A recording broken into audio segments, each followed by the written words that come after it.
知名 YouTuber 理科太太用约半年时间就累积超过80万订阅数，靠着面瘫的主持风格及开头招呼语嗨，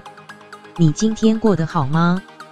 深受许多人喜爱。近期还与蔡依林、Ella、许茹芸、蔡康永等知名艺人合作，人气不断高涨。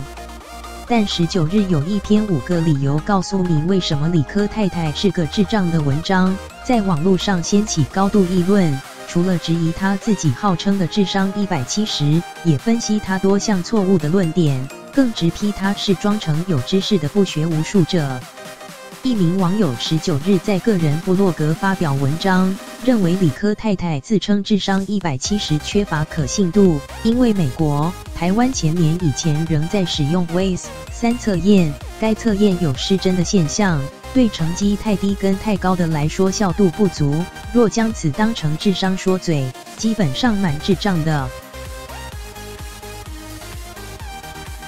该文章也认为，理科太太虽拥有生物医学专家身份，当初卖痔痘保养品，却将痔痘痤疮杆菌抹在脸上，治好后再拿来骗无知大众，实在相当好笑。因为细菌性痤疮治疗方式就是抗生素，最早的抗生素盘尼西林是在1928年就被发现。讽刺说，理科太太时隔90年后重新发现盘尼西林，真是伟大的成就。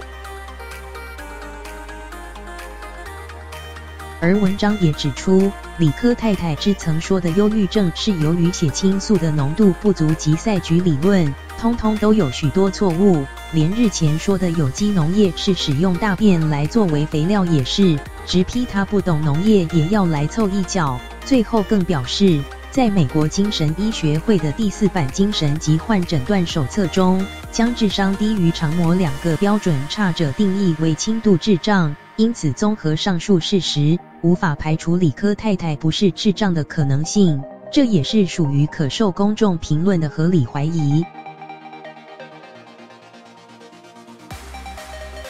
对此，理科太太事发后在 IG 限时动态发文，表示手机快没电了，希望粉丝们别再传讯息给他，直呼我的智力应该是正常。而总是对时事很感言的鸡排妹郑家纯，也在脸书上替理科太太声援，认为理科太太被攻击，就是因她的存在伤害到很多男人的自尊，尤其是瞧不起台湾女生的那群，这些人就是无法接受跟女人相比自己显得平庸，也直说有人会说理科太太的影片有错误资讯等等，难道不认同就是丑女吗？但他希望大家别激动，纠正资讯错误当然没问题，他指的是攻击者们。